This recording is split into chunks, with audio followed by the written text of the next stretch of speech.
So if we saw this and we knew that the prices had broken a key support level here going back for a week and a half, even farther here, and we saw it break that support level with the potential for the market to be trading down 300-400 points, what would we do? Now, we don't know, right? We don't know what the price is going to do. We can't predict price ahead of time. Okay? The only thing we can do is manage our risk. Our risk at this point, if we have a hurricane coming towards us, is to prepare for that hurricane. And then wait and see what happens. Maybe it'll veer off course and it will completely miss us. We hope it does. However, we need to prepare ahead of time for that.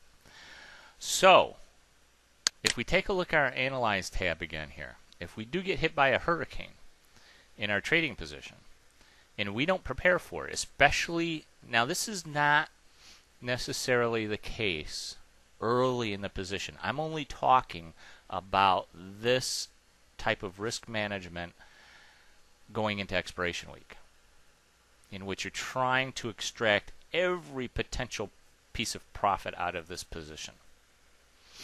So, what we want to do is we want to take a look at ways in which we can manage our risk, in this case, to the downside. Because what's going to we also have risk to the upside, but we got plenty of room. I mean, actually, if we moved up 50 cents, a dollar on the IWM, let's take a look and see where if it compares to the diamonds here.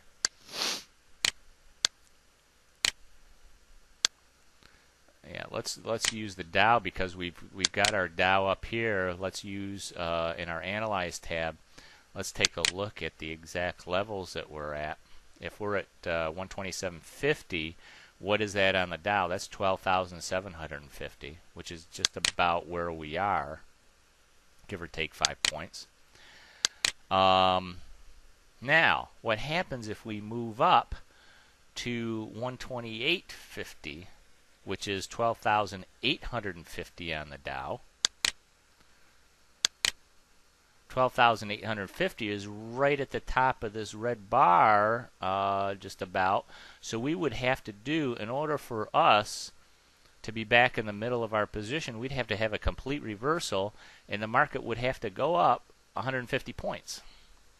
Or at least 105 points to get back to the top of this.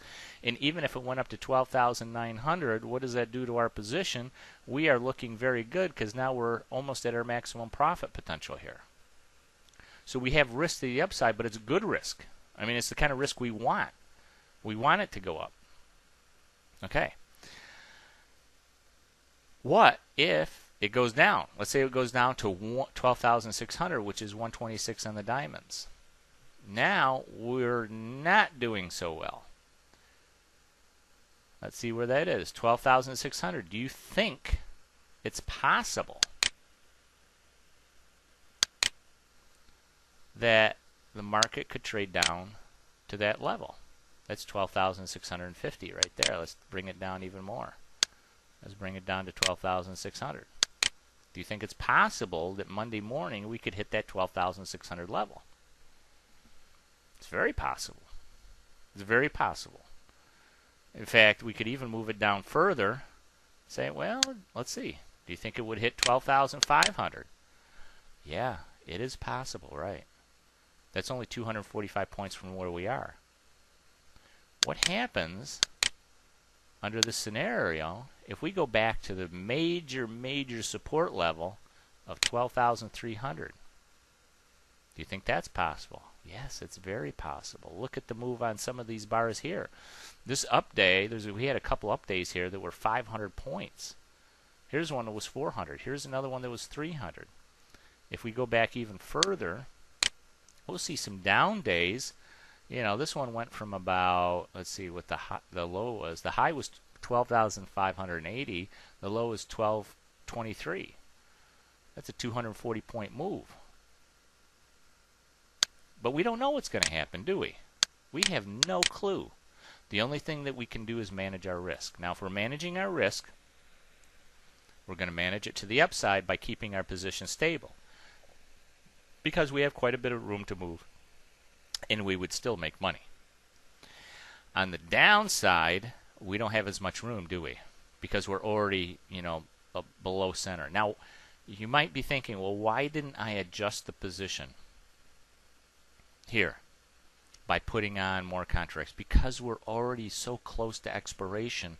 There's no more premium. Nobody wants to be buying those options in the front month anymore. Because we're selling the premium in the Mays. Everybody wants June now. There's not enough time before expiration. So how do we manage this then? How do we manage our downside? Our upside is managed by the current position we have. We don't have to worry about that too much unless we go even 350 or 400 points. Then we're in a different situation. Then we manage it again. However, what we're trying to do is extract as much potential profit out of this position as possible. So that's all we're doing. In order to do that, what I've done is I've taken a position in the Qs. I mean, you're talking now, this is closed over the weekend, but you can take a look at this. This is a $1.10 bid, $1.11 ask. That's a penny spread for the at-the-money option. Those are cheap. That's a very, very inexpensive spread there. I'm not saying the option is cheap, but I'm saying that the spread is cheap. The difference between the bid and ask is very inexpensive. It's only a penny. Not only that, they're incredibly liquid. Let's take a look at the open interest for a second. 60,000, 45,000, 84,000, 60,000 contracts over here. That's incredible. It's incredibly liquid. In other words, we can buy and sell these anytime we want as long as the market's open.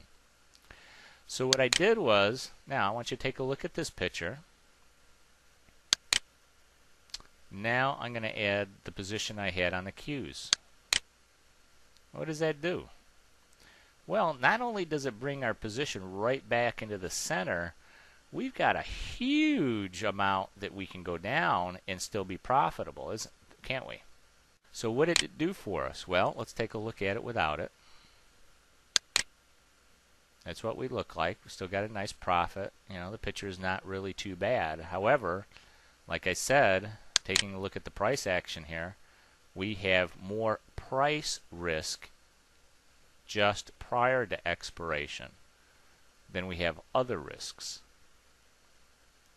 And we manage that risk by adding a position that gives us an outstanding downside risk profile.